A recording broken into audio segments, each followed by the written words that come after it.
তেমনি ভাবে আলা হযরতের পর যখন সুলহা কুল্লি জন্ম নিল, মানুষ সুলহা কুল্লিকে চিনতে পারে না। ওয়াহাবি চিনে যায়, কাদিয়ানি চিনে যায়, শিয়া চিনে যায়। যে হযরতে আমিরে মুআবিয়া রাদিয়াল্লাহু তাআলা আনহুকে গালি দিবে, এটা শিয়া হওয়ার একটি আলামত। এটাকে ভালো করে চিনি।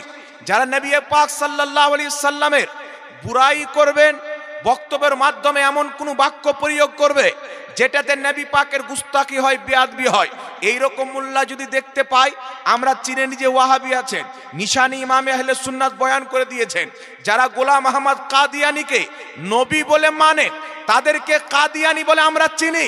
কিন্তু বর্তমান জামানায় পৃথিবীর মানুষ এমন একটি ভয়ঙ্কর ফিতনা চালু হয়েছে যাকে সুলহা কুল্লি বলা হয়, যার মুখ কোন দিকে আর পাছা কোন দিকে মানুষ এটাই নির্ধারিত করতে পারবে না। সুলহা কুল্লি কাকে বলা হয়? দেওবন্দির চাইতে ডেঞ্জার, কাদিয়ানির চাইতে খাতারনাক, শিয়ার চাইতে নিকৃষ্ট ফিরকার নাম হচ্ছে সুলহা কুল্লি। যদি 72 জাহান্নামী ফিরকাকে আমরা চিনতে না পারি, ব্রাদার ইসলাম, আমাদের ঈমান কোথায় গিয়ে হারিয়ে যাবে আমরা নিজেই খুঁজে পাবো না। এই জন্য সুলহা কুল্লিকে চিনার প্রয়োজন আছে। নাম সুন্নি রাখবে, নিজেকে সুন্নি বলবে, বলবে আমি আহলে সুন্নাত ওয়াল জামাতের লোক। যদি আমি সুন্নি না থাকি তো পৃথিবীতে কোনো মা সুন্নি জন্ম দেয়নি। আর এমন দাবি হবে, মানুষ মনে করবে এই সবচাইতে বড় সুন্নি, আকবরের নারিকেলের গাছের সমান সুন্নি। ওর ভাব দেখে, ওর বক্তব্য শুনে মনে হবে। কিন্তু পৃথিবীর মুসলমান, তার মধ্যে নজদিয়াতের হাওয়া থাকবে, কিছু কাদিয়ানিয়াতের হাওয়া থাকবে, কিছু দেওবন্দিয়াতের হাওয়া থাকবে। যখন বাদ আকিদার বাদবু লেগে যাবে, তার নজরে আলা হযরত কোনো হাইসিয়ত দেখতে পাবে না, তার নজরে শেখ আব্দুল হক মুহাদ্দিস দেহলভির কোনো মূল্য থাকবে না, তার নজরে শাহ ওয়ালিউল্লাহ মুহাদ্দিস দেহলভি, যিনারা এই পাক ভারত পাকিস্তান বর্রে সাগিরের মাটিতে ইসলামকে প্রতিষ্ঠিত করেছেন, হাদিসকে নিয়েছে, হাদিসের বীজ বুঁদেছেন, তিনাদেরকে যারা মানতে পারবে না আর তিনাদের আকীদাকে যারা শিরিক বলবে, নামের পরে কাদরি লাগাক, রেজভি লাগাক, সে কোনোই মতে মুসলমান সুন্নি হতে পারে না, সুলহা কুল্লি হবে। নামের পরে কাদরি লিখনে वाला, নামের পরে রেজভি লিখনে वाला, নামের পরে চিস্তি লিখনে वाला, তেমন ভাবে একটি নতুন ফিরকা বেরিয়েছে সুলহা কুল্লি।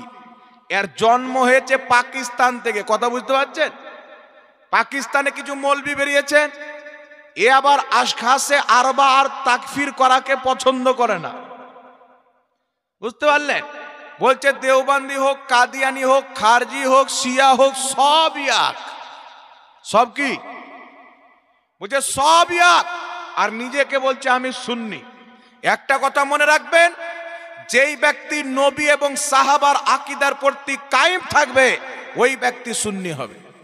আল্লাহর নবী বলছেন, তিরমিজি শরীফের মধ্যে হাদিস, আমার উম্মতের মধ্যে 73টি ফিরকা হবে, কুল্লুহুম ফিন্নার, সবাই জাহান্নামে যাবে, একটাই জান্নাতে যাবে। আচ্ছা বলেন তো বাবা, সবাই যে জাহান্নামে যাবে, এরা সঠিক থাকবে তেবি জাহান্নামে যাবে না বেঠিক তাই জাহান্নামে যাবে? কথা বলেন। 72 ফিরকা যে জাহান্নামে যাবে, তো সঠিক হওয়ার কারণে যাবে না বেঠিক হওয়ার কারণে? আর একটি জান্নাতে যাবে সঠিক হওয়ার কারণে না বেঠিক হওয়ার কারণে? তো যেই ব্যক্তি 72টাকেও সঠিক বলবে, ও একটা বেঠিক ফিরকার মধ্যে পড়বে। কথা মনে হয় বুঝেননি? যেই ব্যক্তি বলবে কি দেওবন্দি ওরাও তো নামাজ পড়ছে, কি ওয়াহাবি ওরাও তো আব্দুর রহমান নাম রাখছে, কি শিয়া ওরাও তো আব্দুল গাফফার নাম রাখছে, তো এই ব্যাটাই হচ্ছে সুলহা কুল্লি। এই মার্কেটে অনেক বেরিয়েছে, মুর্শিদাবাদ পর্যন্ত হাওয়া এসেছে বাবা। বুঝতে পারছে? ইমাম শেখ আব্দুল হক মুহাদ্দিস দেহলভি রাহমাতুল্লাহ আলাইহি, আগে আহলে সুন্নাত ওয়াল জামাতের একটা কথা আপনাকে বলে দিই, আহলে সুন্নাত ওয়াল জামাতের নিকটে জীবিত ব্যক্তিকে যেমন সাহায্যের জন্য, মাদাদের জন্য, হেল্পের জন্য টাকা জায়েজ আছে, তেমনি ইন্তিকালের পর আল্লাহ পাকের ওলিদেরকেও সাহায্যের জন্য ডাক দেওয়া, এটাও শরীয়তে জায়েজ আছে। আর এটা আমাদের ঘরের বানানো ফতোয়া নয়। এইটা যদি জানতে হয়, ইমাম জালালউদ্দিন সুয়ুতির আল হাবিলিল ফাতাওয়া পড়েন, সেখানে এটাকে জায়েজ লেখা হয়েছে। এটা যদি জানতে হয়, ফুতুহুস শাম বলে একটি কিতাব রয়েছে, হযরতে আব্দুল্লাহ বিন মাসউদ রাদিয়াল্লাহু তাআলা আনহুর আপনার পরপতাল বয়ান করতেছেন, যেটাকে ইমাম জাহাবি মিজানুল এতেদালের মধ্যে নকল করেছেন। তিনি বলছেন জিদ্দর ময়দানে সাহাবায়ে কিরাম নিজের টুপিতে লিখে রাখতো, ইয়া মুহাম্মদ ইয়া মানসুর, ইয়া মুহাম্মদ ইয়া মানসুর, হে মুহাম্মদ সাহায্যকারী। জোরে বল সুবহানাল্লাহ। তারা শুধু বলতো না, টুপিতে লিখে রাখতো। ফুতুহুস শাম কিতাব, যেটা তাবাতাবিনের জামানায় লেখা হয়েছে, সেই কিতাবের মধ্যে লেখা রয়েছে হযরতে খালিদ বিন ওয়ালিদ জিদ্দর ময়দানে পাহাড়ের চুটিতে চেপে রাসূলুল্লাহর রওজা মুবারকের দিকে চেহারা করে, ইয়া রাসূলুল্লাহ সাহায্য করুন, ইয়া রাসূলুল্লাহ সাহায্য করুন বলে খালিদ বিন ওয়ালিদ ডাক দিয়েছেন। জিদ্দর ময়দানে সাহাবায়ে কেরাম ডাক দিয়েছেন। ইসলামের সবচাইতে খ্যাতনামা তারিখের কিতাব, কিতাবটির নাম হচ্ছে আল বেদায়া ওয়ান নিহায়া। এই কিতাবের মধ্যে হাদিস, ইমামে হুসেন রাদিয়াল্লাহু তাআলা আনহু যখন শহীদ হয়ে গেলেন, তিনার শাহাদত হওয়ার পর তিনার দেহের উপরে, লাশের উপরে জালিমরা ঘোড়া দড়ালো, তিনার হাড্ডি গুড্ডিকে চুরমাচার করে দেওয়া হলো। এমনি সমাতে হযরতে যায়েনব রাদিয়াল্লাহু তাআলা আনহা ইমামে হুসেনের দেহের পাশে দাঁড়িয়ে নবীর রওজার দিকে মুখ করে বলেছিলেন, ইয়া মুহাম্মদ সাহায্য করুন, হে মুহাম্মদ সাহায্য করুন, তোমার হুসেনকে দেখো খুনের সাথে লতপত করতেছেন। এই পৃথিবীর মুসলমান জিদ্দর ময়দানে সাহাবায়ে কিরাম ইয়া রাসূলুল্লাহ বলে সাহায্য চেয়েছেন। জিদ্দর ময়দানে নবী পাকের আহলে বাইত ইয়া রাসূলুল্লাহ বলে সাহায্য চেয়েছেন। আমার ঈমান বলছে এই পৃথিবীর মাটিতে সাহাবা এবং আহলে বাইতের মতন ইসলাম বুঝনেওয়ালা কোন মা এই রকম সন্তান জন্ম দেয়নি মুসলমান। যেমন ইসলাম সাহাবা বুঝতেন, যেমন ইসলাম আহলে বাইত বুঝতেন, এই রকম ইসলাম পৃথিবীতে কেউ বুঝতে পারে না। তো আমরা ইয়া রাসূলুল্লাহ বলি, ইয়া গাউস আল মাদাদ বলি, আলহামদুলিল্লাহ আমাদের তরিকা হচ্ছে সাহাবার তরিকা এবং নবী মুস্তাফার আহলে বাইতের তরিকা। এবার চলে আসেন বিরাদর ইসলাম, আরেকটি বিশুদ্ধ হাদিস আপনাকে শোনাই। ইমাম বুখারী রাহমাতুল্লাহ আলাইহি তিনার একটি কিতাব রয়েছেন আল আদাবুল মুফরাদ। সেই কিতাবের মধ্যে ইমাম বুখারী চ্যাপ্টার কায়েম করেছেন, যদি কোনো ব্যক্তির পাও শূন্য হয়ে যায়, প্যারালাইসিস হয়ে যায়, কাজ করা বন্ধ করে দেয়, তাহলে সেই ব্যক্তি কি করবে। আর একটা কথা বল, উলামায়ে কেরাম জানেন যে চ্যাপ্টার হচ্ছে মুহাদ্দিসিনে কেরামের আকীদা। চ্যাপ্টার মুহাদ্দিসিনে কেরামের আকীদা, আগে চ্যাপ্টার কায়েম করেন, তারপর তিনি দলিল নিয়ে আসেন। তো একজন ব্যক্তির পাও প্যারালাইসিস হয়ে গেল, সেই ব্যক্তি কি করবে। তো ইমাম বুখারী রাহমাতুল্লাহ আলাইহি আল আদাবুল মুফরাদের মধ্যে হাদিস নিয়েছেন, যে হাদিসের মধ্যে একজন রাবি রয়েছেন আবু ইসহাক, যাকে মুদাল্লিস রাবি বলেছে। লামাজাররা বলে উনি মুদাল্লিস রাবি ছিলেন, আন শব্দ দ্বারা বর্ণনা করার কারণে হাদিসটি জয়ীফ, কিন্তু তিনার থেকে আন শব্দ দ্বারা হাদিস বুখারী শরীফের মধ্যে লিপিবদ্ধ আছে। সুবহানাল্লাহ।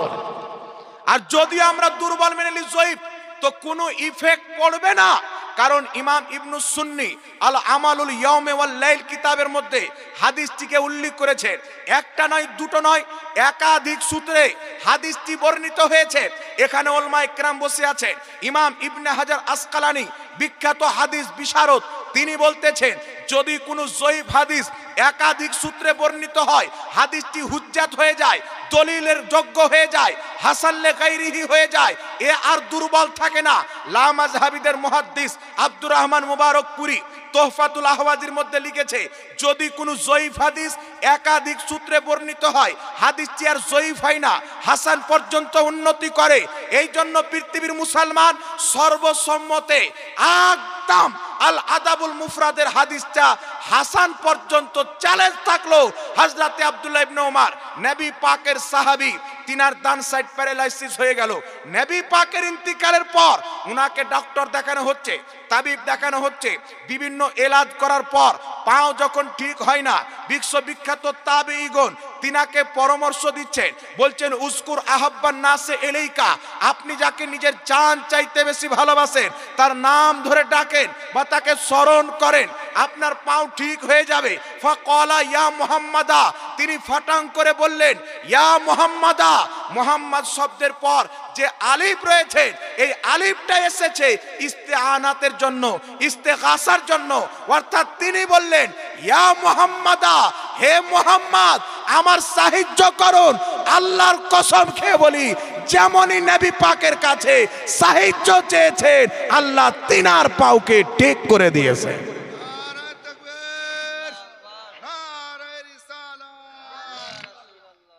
যেমনই আর মুহাম্মাদা বলে সাহায্য চেয়েছেন, সঙ্গে সঙ্গে আল্লাহ তিনার পাওকে ঠিক করে দিয়েছেন। আব্দুল্লাহ ইবনে উমর কেমন সাহাবী ছিলেন, আল্লাহু আকবার কবিরা। সাহাবায়ে কিরামের মধ্যে যিনি মুজতাহিদ তাবকার সাহাবী ছিলেন, তিনাদের মধ্যে একজন আব্দুল্লাহ ইবনে উমর ছিলেন। জোরে বলতে হবে সুবহানাল্লাহ। শুধু তাই নয়, মুসলমান ইমাম নববী রাহমাতুল্লাহ আলাইহি আল আজকার কিতাবের মধ্যে এরকম হাদিস উল্লেখ করেছেন।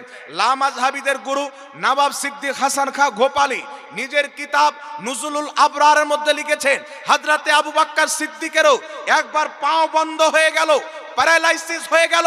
হযরতে আবু বকর সিদ্দিক বললেন, এই মুহাম্মদ সাহায্য করুন, তিনারও পাও ঠিক হয়ে গেল।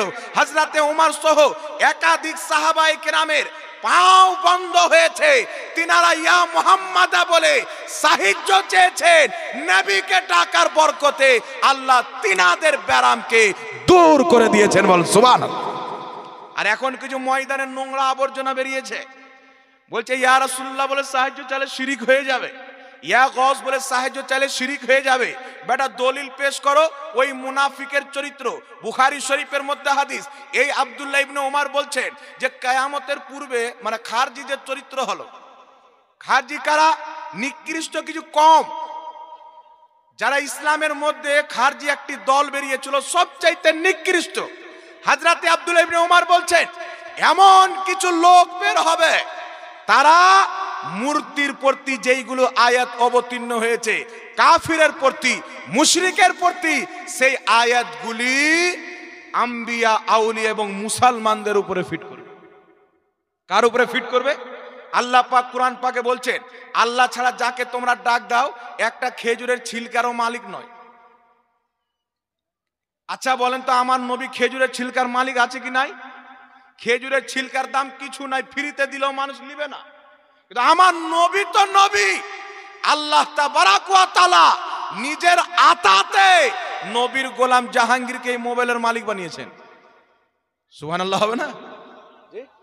আল্লাহ নিজের আতাতে, আল্লাহ নিজের দানে, নবী তো নবী আমার মতো পাপী বান্দাকে মোবাইলের মালিক বানিয়েছেন, চার চাক্কা বালিনো গাড়ির মালিক বানিয়েছেন, জমির মালিক বানিয়েছেন, বাড়ির মালিক বানিয়েছেন। তাহলে কোন গাধা যদি বলে আল্লাহ বলেছেন যাকে তোমরা ডাক দাও খেজুরের ছিলকারও মালিক নয়, ওই গাধা এই আয়াত নিয়ে যদি নবীর উপরে বা অলির উপরে ফিট করে, তো ওর মস্তিষ্কের বিকৃতি ঘটেনি তো কি হয়েছে? ওর ব্রেনে গোবর ঢুকেছে কি ঢুকেনি? বাবা একটা কথা বলেন। ওর ব্রেন ওয়াহাবিদের হাওয়াতে শুকিয়ে গেছে, একে বেরেলি শরীফের জাম পান করতে হবে। এই জন্য পৃথিবীর মুসলমান আমার নবীর ব্যাপারে কি এসেছেন? আল্লাহর নবী বলছেন, ইন্নী মাফাতিহা খাজাইনিল আরদ, নিশ্চয় আল্লাহ পাক জমিনের খাজানার চাবি কাঠি আমি নবী মুস্তাফার হাতে দিয়ে দিয়েছেন। জোরে বলতে হবে সুবহানাল্লাহ। এই হুজুর আসছেন নাকি? জমিনের খাজানার চাবি কাঠি আমি নবীর হাতে দিয়ে দিয়েছেন। আমার দিকে লক্ষ্য করেন বিরাদির ইসলাম, এ খারজি ওয়াহাবি মোহাম্মদ বিন আব্দুল ওয়াহাব নজদি যেইগুলি মূর্তির আয়াতকে নিয়ে নবীগণের প্রতি ফিট করে মুসলমানকে মুশরিক প্রমাণ করে 2 লাখ চাইতে বেশি মুসলমানকে আরবের মাটিতে হত্যা করেছিলেন। আমার বেঁচে থাকা পর্যন্ত চ্যালেঞ্জ থাকলো ওই ব্যক্তিদেরকে যারা বলছে ইয়া রাসূলুল্লাহ মাদাদ বলা যাবে না, কিয়ামত পর্যন্ত চ্যালেঞ্জ, তোমরা কোরআন থেকে বা হাদিস থেকে কোনো আয়াত দেখাতে পারবে না, আমরা কোরআন থেকেও দেখাবো, হাদিস থেকেও দেখাবো। সাহাবায়ে কেরামের আকীদা হলো নবীর কাছে মদদ চাওয়া জায়েজ আছে। জোরে হবে না সুবহানাল্লাহ? এখন অনেক দলিল আপনার সম্মুখে পেশ করলাম, আহলে সুন্নাত ওয়াল জামাতের বিজ্ঞ আলিমদের দলিল পেশ করব। যদি কোনো গায়ের মুকাল্লিদ বলে কোন ওলিকে মাদাদের জন্য ডাক দেওয়া যাবে না, ইয়া গস আল মাদাদ বলা যাবে না, আল্লাহর কসম খেয়ে বলি হুজুর তাজুস শরিয়ার ফাইজের বরকতে আল্লাহ এতটুকু নলেজ দিয়েছেন, তাদের ফতোয়ায় তাদের ঘরের কিতাব থেকে তাদেরকে যদি মুশরিক না প্রমাণ করতে পারি, মুসলমান বাংলার জমিনে ওয়াজ করবে। যারা বলে ইয়া গৌস আল মাদাদ বলা যাবে না, ইয়া রাসূল আল মাদাদ বলা যাবে না, দেওবন্দীদের কিতাব পড়েন। আরওয়াহে সালাসার মধ্যে লিখতেছে দেওবন্দ মাদ্রাসার দুইজন মৌলবীর মধ্যে ঝগড়া হলো, তো কাসিম নানওতাবি নিজের কবর থেকে বেরিয়ে এসে দুইজনের মীমাংসা করে আবার কবরে চলে গেল। তো তোর বাপ যদি কবর থেকে এসে মাদাদ করতে পারে, তো রাসূলে পাক কেন করতে পারবে না? এটা যদি শিরিক হয় তো এটা তো তিরপাল ডবল শিরিক হবে নাকি বলে? লামাযহাবী বলছে বলা যাবে না। শুনেন, লামাযহাবীদের গুরু ওয়াহিদুজ্জামা, এই লামাযহাবীদের চরিত্র হলো যদি তাদের বাপ দাদার কিতাব থেকে দেখান তাহলে রাস্তাতে গিয়ে আব্বা চেঞ্জ করে দেয়, বলে এটা আমাদের মৌলবি ছিল না। তবে আমার কাছে 17টি কিতাব রয়েছেন, 17টি কিতাবের মধ্যে আহলে হাদিস মৌলবীরা ওয়াহিদুজ্জামাকে নিজের আকাবির আহলে হাদিসদের ইমাম লিখেছে। মুসলমান ওয়াহিদুজ্জামা নিজের কিতাব হাদিয়াতুল মাহদির মধ্যে লিখতেছে, কি লিখতেছে? লামাযহাবীদের সবচাইতে বড় ইমাম নওয়াব সিদ্দিক হাসান খাঁ ভোপালী নিজের কিতাব এই ওয়াহিদুজ্জামা হাদিয়াতুল মাহদির মধ্যে লিখছে, আহলে হাদিসদের ইমাম নওয়াব সিদ্দিক হাসান খাঁ ভোপালী সাহায্য চাচ্ছে। কি বলে সাহায্য চাচ্ছে? ইয়া ইবনে তাইমিয়া মাদাদে, ইয়া ইবনে কাইয়িম মাদাদে, হে ইবনে তাইমিয়া মাদাদ করো, হে ইবনে কাইয়ুম মাদাদ করো। মাদাদ তোমরাও চাও, মাদাদ আমরাও চাও। তোমরা তোমাদের বাবা ইবনে তাইমিয়ার কাছে চাও, আমরা ওয়াজহে তাখলিকে কায়নাত মুহাম্মদ রাসূলুল্লাহর কাছে চাই। আল্লাহু আকবার, ইয়া রাসূলুল্লাহ। আচ্ছা বলেন বাবা, ইয়া রাসূলুল্লাহ আল মাদাদ বলা যদি শিরিক হয়ে যায়, ইয়া গৌস আল মাদাদ বলা যদি শিরিক হয়ে যায়, তো আহলে হাদিসদের বড় বাপ নওয়াব সিদ্দিক হাসান খাঁ ভোপালী লিখছে ইয়া ইবনে তাইমিয়া মাদাদে, ইয়া ইবনে কাইয়ুম মাদাদে। ওয়ার গুদড় মুন্সি মৌলবীর কাছে মাদাদ চাইছে, তো এটা শিরিক হবে কি হবে না? তো বেটা যেই কায়দা নিয়ে শিরকের ফতোয়া নিয়ে আসবে, ওই একই গাড়িতে ব্যাক করে শিরকের ফতোয়া ওর বাবার বাড়ি দিয়ে পাঠিয়ে দেবে। শুধু তাই নয় মুসলমান, ইবনে কাইয়িম আহলে হাদিসদের বড় ইমাম নিজের কিতাব কিতাবুর রুহের মধ্যে লিখতেছে, কি লিখতেছে? ইন্তিকালের শত শত বছর পর ইবনে তাইমিয়া আত্মার জগৎ থেকে এসে লামাযহাবীদের প্রশ্নের উত্তর দিয়ে তাদের সমস্যার সমাধান করে দিয়েছে। কে? ইবনে তাইমিয়া লামাযহাবীদের গুরু। মরার পরে আত্মার জগতে এসে সাহায্য করে গিয়েছে, কঠিন প্রশ্নের উত্তর দিয়ে গেছেন। তো তোমার আব্বা চলে আসলো, শিরিক হয় না? আমরা যদি বলি নবী সাহায্য করতে পারে, তো আমরা মুশরিক হয়ে গেলাম? শরীয়ত তোমার বাপের, যে তুমি রোজার মাসে কিছু খেয়ে নিবে, তোমার রোজা ভাঙবে না ভুলে, আর আমি যদি খেলি তো আমার রোজা ভেঙে যাবে।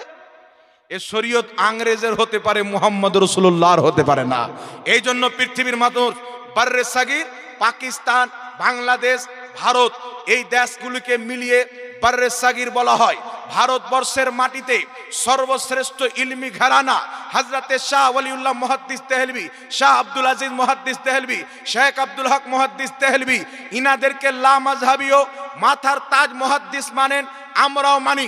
সকলের গ্রহণযোগ্য আহলে সুন্নাত ওয়াল জামাতের ইমাম শাহ ওয়ালিউল্লাহ মুহাদ্দিস দেহলভী বলছেন, আল্লাহ পাকের ওলি নবীগণের নিকটে ইয়া গৌস আল মাদাদ বলা, ইয়া রাসূলুল্লাহ আল মাদাদ বলা শরীয়তে জায়েজ রয়েছে। শাহ আব্দুল হক মুহাদ্দিস দেহলভী, আব্দুল হক মুহাদ্দিস দেহলভী লুমআতুত তানকি কিতাবের মধ্যে লিখেছেন, আল্লাহ পাকের নেক ওলিদের দরবারে সাহায্য প্রার্থনা করা শরীয়তে জায়েজ আছে। শাহ আব্দুল আজিজ মুহাদ্দিস দেহলভী নিজের কিতাব তাফসিরে আজিজের মধ্যে লিখেছেন, আল্লাহ ওলিদেরকে সাহায্যের জন্য ডাক দেওয়া শরীয়তে জায়েজ রয়েছে। ইমাম জালালউদ্দিন সিউতি আল হাবিলিল ফাতার মধ্যে লিখেছেন, আল্লাহর নবী ওলিকে সাহায্যের জন্য ডাক দেওয়া শরীয়তে জায়েজ রয়েছে। ইমাম মুল্লা আলী কারি শারহুস শেফার মধ্যে লিখেছেন, আল্লাহর ওলিদেরকে সাহায্য চাওয়ার জন্য ডাক দেওয়া শরীয়তে জায়েজ রয়েছে। ইমাম গাজালি রাহমাতুল্লাহ আলাইহি আহিয়া উলুমুদ্দিন কিতাবের মধ্যে লিখেছেন, আল্লাহর নেক বান্দাদেরকে সাহায্যের জন্য ডাক দেওয়া শরীয়তে জায়েজ রয়েছে। সানাউল্লাহ পানিপাতি তাফসিরে মাজহারির মধ্যে লিখেছেন, আল্লাহর ওলিদেরকে সাহায্যের জন্য ডাক দেওয়া শরীয়তে জায়েজ আছে। বলুন সুবহানাল্লাহ। এই জন্য আলা হযরত আজিমুল বরকত ইমামে ইশক মোহাব্বত মুজাদ্দিদে দ্বীন ও মিল্লাত বলছেন, আজ লে উনকি পনাহ, आज मदद मांग उनसे, कल ना मानेंगे कयामत को अगर मान गया। আজকে নবীকে মানতে হবে, আজকে তিনার সাহায্য নিতে হবে। আর কিয়ামতের ময়দানে আল্লাহ ছাড়া কারোর কাছে চাওয়া যাবে না, আর নবীর কাছে ছুটবে, হুজুর বাঁচিলেন, হুজুর বাঁচিলেন, নবী তখন বাঁচাবে না। দুনিয়াতে যারা নবী পাককে ডাক দিবে, কিয়ামতের ময়দানে মুস্তাফা তাদেরই সুপারিশ করবে। লেকে বলিয়ে না সুবহানাল্লাহ। তো যেইগুলো নোংরা আবর্জনা কাদরি পাদরি লানাতি ফানাতি নাম দিয়ে বেরিয়েছে, চিস্তি কিস্তি কেমন আজীব আজীব নাম দিয়েছে। চিস্তি শব্দ হচ্ছে পবিত্র শব্দ, কাদরি শব্দ হচ্ছে পবিত্র শব্দ, কিন্তু এই পবিত্র শব্দ লাগিয়ে তার ব্রেনের মধ্যে এত নোংরা আবর্জনা ভরা আছে। বলছে ইয়া গসাল মাদাদ বলা শিরিক। বাহজাতুল আসরার বলে একটি প্রসিদ্ধ কারামতের কিতাব আছেন গস পাকের, সেই কিতাবের মধ্যে গস পাক বয়ান করেছে যে যদি আমার কোনো মরিদ পশ্চিম প্রান্তরে থাকে আর আমি যদি পূর্ব প্রান্তরে থাকি, আর আমার সেই মরিদ যদি, আমি যদি গস পাক চাই আল্লাহ আমাকে এত শক্তি দিয়েছেন, তার হাঁটু থেকে কাপড় যদি উঠে যায়, আমি গস পাক সেটাকেও নামিয়ে দিতে পারি। নামিয়ে দিব আলাদা ব্যাপার, আর নামিয়ে দিতে পারি আলাদা ব্যাপার, আছে কথা। এই মাইক নিয়ে আমি ওয়াহাবিদের 14 গোষ্ঠীর মাথা ফাটিয়ে দিতে পারি। ওয়াহাবি বলছে যে ফাটান তো, এটা বোকামূলয়, ফাটিয়ে আমি জেল খাটবো। তো যে করতে পারবে সেটাকে করতেই হবে, এটা ওয়াহাবিদের ধারণা। বলছে গস পাক যদি এটা করতে পারে, তাহলে মক্কা মদিনাতে ওয়াহাবিদের হুকুমত আসলো, চেঞ্জ কেন করে দিতে পারছে না? তো তোর ওলিয়া উলিয়া কি তোর বাবার গোলাম আছে যে তুই যেটা চাইবি ওটা করে দিবে? ওদেরকে আল্লাহ ইলহাম করে, ওদের যখন ইচ্ছা করে কারামত তখন দেখায়। আচ্ছা চিন্তা করেন বাবা, আচ্ছা বলেন তো, সমস্ত নবীর মধ্যে সর্বশ্রেষ্ঠ শক্তিশালী পাওয়ারফুল সম্মানিত নবীর নাম কি? মুহাম্মদ রাসূলুল্লাহ, তাই না? আমাদের নবীর, নবীগণের মধ্যে আমাদের নবীর যেমন তুলনা নাই, সমস্ত নবীর উম্মতের মধ্যে আমার নবীর উম্মতেরও কোনো তুলনা নাই। সমস্ত নবীর উম্মতের ওলিকে আল্লাহ যা শক্তি দিয়েছেন, কুদরত দান করেছেন, মুহাম্মদ রাসূলুল্লাহর ওলিকে আল্লাহ তার চেয়ে বেশি দান করেছেন। জোরে হবে না সুবহানাল্লাহ? এখন একটি কোরআন পাক থেকে দলিল নেন, আল্লাহ ওয়ালারা পূর্ব প্রান্তর থেকে পশ্চিম প্রান্তর পর্যন্ত সাহায্যের জন্য আসা, এটা কোরআন থেকে প্রমাণিত। কিন্তু খোদা জব দিন লেতা হে তো আকল আপনে আপ বরবাদ হয়ে যাতি। বুঝতে পারছে? কোরআন থেকে প্রমাণিত। কুরআনুল কারীমের মধ্যে রয়েছে আল্লাহ তাবারাক ওয়া তাআলার প্রিয় পয়গম্বর হযরতে সুলাইমান আলাইহিস সালাম বিলকিসকে যখন ইসলামের দাওয়াত দিলেন, কিছুক্ষণের মধ্যে বিলকিস নিজের সিংহাসন থেকে বেরিয়ে এসেছে। কম বেশি 1 মাসের দূরের রাস্তা, নাকি 1 মাস দূরের পথ অতিক্রম করে বিলকিস আল্লাহর নবী সুলাইমান আলাইহিস সালামের নিকটে মাত্র কয়েক মিনিটের মধ্যে ঢুকবে। কোরআন শোনাচ্ছে, একটু লক্ষ্য করে শুনেন। আল্লাহর কালাম ওলিদের ব্যাপারে কি আকীদা দিচ্ছেন। হযরতে সুলাইমান আলাইহিস সালাম বলছেন, তোমাদের মধ্যে কে আছে যে বিলকিসের আমার দরবারে পরিবেশ হওয়ার পূর্বে তার সিংহাসন হাজির করে দিবে? এ বাবা চাচা, কথা বলিয়ে না, যাবেন তো চুপচাপ চলে যান। এই আমার দিকে লক্ষ্য করেন, বিলকিস কিছুক্ষণের মধ্যে ঢুকবে। 1 মাসের পথ অতিক্রম করে এসেছেন, কিছুক্ষণের মধ্যে ঢুকে যাবে বিলকিসের সিংহাসন। ওই জামানার তেজ রাফতার সাওয়ারির 1 মাস কম বেশি দূরে ছিল। সুলাইমান আলাইহিস সালামের দরবারে জিন্নাত বসে আছেন, মানব জাতি বসে আছেন। তিনি বলছেন, তোমাদের মধ্যে কে আছে যে বিলকিসের সিংহাসন বিলকিসের ঢুকার আগে নিয়ে আসবে? বিলকিস 2-3 মিনিটের মধ্যে বা কয়েক মুহূর্তের মধ্যে ঢুকে যাবেন। আর বিলকিসের সিংহাসন ওই জামানার যেইগুলো সাওয়ারিতে সাওয়ার করা হতো 1 মাস লাগবে। কেউ পারবে বাবা? এই কথা বলেন, পারবে? পারবে? আল্লাহ কোরআন পাকে বলছেন, একজন জিন্নাত দাঁড়িয়ে গেল। জিন্নাত দাঁড়ানোর পর আল্লাহ তাবারাক ওয়া তাআলার নেক বান্দা এবং নবী সুলাইমান আলাইহিস সালামকে বলছেন, হুজুর আপনি আমাকে অনুমতি দেন, আপনার এই জায়গাতে উঠার আগে বিলকিসের সিংহাসন হাজির করে দেন। মানে ধরেন ও 2-2.5 ঘন্টা সময় চাইলো, 1 মাসের দূরি, 2-2.5 ঘন্টা যাবে। কে? জিন্নাত। সুলাইমান আলাইহিস সালাম বলছেন না, এর পূর্বে কে নিয়ে আসতে পারবে? আর একজন ব্যক্তি দাঁড়িয়ে গেলেন, তিনি কিন্তু জিন্নাত ছিলেন না। ওই লোকটি দাঁড়িয়ে কি বলছেন জানেন? আল্লাহ কোরআন পাকে বলছেন, একজন ব্যক্তি দাঁড়ালেন, ক্বালাল্লাযী ইনদাহু ইলমুম মিনাল কিতাব, একজন ব্যক্তি দাঁড়ালেন যাকে আল্লাহ পাক কুরআন কিতাবের জ্ঞান দান করেছিলেন। সুলাইমান নবীর প্রতি যে কিতাব নাজিল হয়েছিল, তাকে আল্লাহ কিতাবের জ্ঞান দান করেছিলেন। তিনি দাঁড়ানোর পরে কি বলছেন? আনা আতিকা বিহি ক্বাবলা আইয়ারতাদ্দা ইলাইকা তারফুক। হুজুর, আপনি আমাকে অনুমতি দেন, আপনার চোখের পলক বন্ধ করে খোলার পূর্বে বিলকিসের সিংহাসন আপনার দরবারে হাজির করে দেব। লেখে বলিয়ে সুবহানাল্লাহ। গস পাকের ক্ষমতার ব্যাপারে জিজ্ঞাসা করছো? আগে সুলেমান নবীর উম্মতের ওলির খবর নাও তো। নবীর উম্মতের ওলিদের সর্দার গস পাকের কি শক্তি হবে? যিনি দাঁড়িয়েছিলেন, জিন্নাত ছিলেন না, ফারিস্তা ছিলেন না, মালায়েকা হুরো গিলমা ছিলেন না, তিনি ছিলেন আসিফ বিন বারখিয়া, সুলেমান আলাইহিস সালামের উম্মতের একজন ওলি মানুষ ছিলেন, আল্লাহর ওলি ছিলেন। জিন্নাত যেই কাজ করতে পারলো না, 2-2.5 ঘন্টা টাইম চেয়ে নিল। সুলেমান আলাইহিস সালামের উম্মতের ওলি বলছেন, হুজুর আমাকে অনুমতি দেন, চোখের পলক বন্ধ করে খোলার পূর্বে হাজির করে দিব। সুলেমান আলাইহিস সালাম অনুমতি দিলেন। পলক ঝাপকে দেখছেন বিলকিসের সিংহাসন সামনে পড়ে আছে। পৃথিবীর মানুষ আপনাকে জিজ্ঞাসা করতে চায়, যদি সুলেমান আলাইহিস সালামের উম্মতের ওলির এত শক্তি হয় যেটা জিন্নাত করতে পারে না, চোখের পলক বন্ধ করে খোলার পূর্বে 1 মাসের দূর থেকে বিলকিসের সিংহাসন নিয়ে এসে সুলেমান নবীর সাহায্য করতে পারে, বাগদাদের গাউসে আজম হাজারো কিলোমিটার দূর থেকে নিজের মুরিদের খবর রাখতে পারে। জোরে হবে না সুবহানাল্লাহ? কিন্তু ব্রেনে যখন নোংরা আবর্জনা ঢুকে যায়, ওয়াহাবিয়াতের হাওয়া লেগে যায়, আলা হাজরাতের মসলাতে যখন ভুল খুঁজতে যায়, তখন তার পাও আর জমিনে থাকে না, সমুদ্রে চলে যায়। আর সমুদ্রে গিয়ে ভেসে বেড়ায় না, তলে ডুবে যায়। আম তো চলে যায়, বেটার ছালাও চলে যায়। এই জন্য পৃথিবীর মুসলমান বর্তমান জামানাতে 72 ফিরকা থেকে ঈমান যদি বাঁচাইতে হয়, বরেলির আহমদ রাজার মাসলাককে মানতে হবে। যেই মাসলাকে বাগদাদের গাউসকেও পাওয়া যাবে, কারবালার ইমামে হুসেনকেও পাওয়া যাবে, মদিনার মুহাম্মদ রাসূলুল্লাহকেও পাওয়া যাবে। এতদিন থেকে মানুষ দলিল খুঁজে পায় না, কুরআন পাকের মধ্যে রয়েছে যে আল্লাহর ওলিরা কি করতে পারে।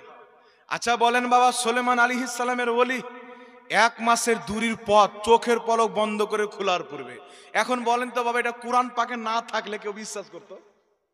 যারা ইমানদার আল্লাহ তাদেরকে বিশ্বাস করিয়ে নিত। যারা আমরা ইমানদার বিশ্বাস করি, গস পাক নিজের মুখে বলেছেন, বিশুদ্ধ সনদে বর্ণিত, এটা আমরা বিশ্বাস করি উনি মাগরিবে যদি থাকেন তো মাশরিক পর্যন্ত কাজ করতে পারে। 1 মাসের দূরি বাবা, মাগরিব মাশরিক তো হয়েই যায় না, কি বলে? 1 মাসের দূরি কুরআন থেকে তো ওলিদের কারামত প্রমাণিত। এই জন্য সারা কায়দা নাসাফির মধ্যে লেখা আছেন, আল কারামাত হাক্কুন, ওলিয়া উলিয়ার কারামত হচ্ছে সত্য। কিন্তু দুর্ভাগ্য, কিছু নোংরা আবর্জনা এই ময়দানে নেমে গেছে। হ্যাঁ, কি করে হতে পারে? হ্যাঁ, মরা মানুষ কি করে করতে পারে? এ বেটা মনে করছে আমার বাপ মরে গেছে, কুত্তা বিল্লি খেয়ে নিয়েছে, তো ওলিদেরকেও খেয়ে নেয়। ইমাম মুল্লা আলী কারি লিখছেন, আল্লাহর নেক বান্দারা যখন ইন্তিকাল করে, আল্লাহ পাক তাদেরকে রুহের শক্তির দেহ দান করে। সুবহানাল্লাহ বলে। জিসিমের শক্তি দিয়ে যেই কাজ করা অসম্ভব, রুহানি শক্তিতে সেই কাজ করা সম্ভব। সুবহানাল্লাহ বলেন। একজন ব্যক্তি যদি চায় আমি আমার দৈহিক শক্তি নিয়ে বহরমপুর থেকে 1 মিনিটের মধ্যে একটা জিনিস নিয়ে আসবো, পারবে? পারবে? কিন্তু রুহানি শক্তি দিয়ে আসিফ বিন বারখিয়া 1 মাসের দূরি থেকে বিলকিসের সিংহাসনকে হাজির করে দিলেন। এই জন্য পৃথিবীর মুসলমান আল্লাহ পাকের নেক বান্দাদেরকে ইন্তিকালের পর আল্লাহ তাবারাক ওয়া তাআলা তাদেরকে আপনার রুহানি শক্তি দান করেন। তারা ইন্তিকালের পরে নিজের আপনজনকে চিনতে পারেন এবং তাদের সাহায্য করে থাকেন। এটা আমি বলতেছি না, এটা ইমাম মুল্লা আলী কারি, একটা দুটা নয়, 2.5 লক্ষ হাদিসের হাফিজ বলেছেন। জোরে বলেন সুবহানাল্লাহ। আর ইনি মক্কা মদিনার ইমাম ছিলেন। রাজকে বেরিয়েছেন বাবা, কিতাবটির নাম হচ্ছে ফাতহুল বারি। এখানে উলামায়ে কেরাম বসে আছেন, সবাই জানেন ফাতহুল বারি ওয়াহাবিও ছাপায়, দেওবন্দিও ছাপায়, কিন্তু দুর্ভাগ্য হচ্ছে বেটারা ইনকামের জন্য ছাপায় আর আমরা পড়া মানার জন্য কিনি। ফাতহুল বারির মধ্যে ইমাম ইবনে হাজার আসকালানী রহমাতুল্লাহ আলাইহি লিখছেন, আল্লাহর নবীর ইন্তিকালের পর ইমাম ইবনে হাজার আসকালানী বলছেন আমাদের আসলাফগণ সালাফগণ আল্লাহর নবীকে স্বপ্নে দেখেছেন এবং ডাইরেক্টও দেখেছেন। ফাতুল বারীর মধ্যে লেখা আছে আল্লাহর নবীকে স্বপ্নে দেখেছেন এবং ডাইরেক্ট দেখেছেন। আল্লাহর নবী ইন্তিকালের পর ডাইরেক্ট আসলাফদেরকে সাক্ষাৎ দিয়ে মুলাকাত করিয়ে জিয়ারত করিয়ে তাদের কঠিন কঠিন প্রশ্নের সমাধান করে আমার নবী মুস্তাফা ইন্তিকালের পরেও সালাফদেরকে সহযোগিতা করেছেন। সুবহানাল্লাহ। কিন্তু করবে কি বাবা, নবী তো ইমানদারদের সহযোগিতা করবে। যাদের ইমানকে বিক্রি করে দিয়েছে, টেढ़ায় একা বেকা হয়ে গেছে, জং লেগে গেছে, কোনো কাজেই লাগে না। আচ্ছা বলেন তো বাবা, একটা গাড়ির রিং যদি টেढ़া হয়ে যায় তো চাক্কাটা ঠিকঠাক চলবে না? করবে। ইমান টেढ़া হয়ে গেছে, তো ইমান টেढ़া হয়ে গেছে, তোমার সাহায্য করে না নবী, তাহলে নবীকে সাহায্য করতে পারবে বলা হচ্ছে শিরক। কিয়ামতের সকাল পর্যন্ত চ্যালেঞ্জ থাকলো, সূর্য পূর্ব দিক থেকে পশ্চিম দিকে একদিন উদিত হবে, কিন্তু ইয়া রাসূলুল্লাহ আল মাদাদ, ইয়া গাস আল মাদাদ বলা যদি কোনো লামাযহাবী, যদি কোনো দেওবন্দি শিরক প্রমাণ করে, আল্লাহর কসম খেয়ে বলি তাদের যুক্তিতে তারা নিজেই মুশরিক প্রমাণিত।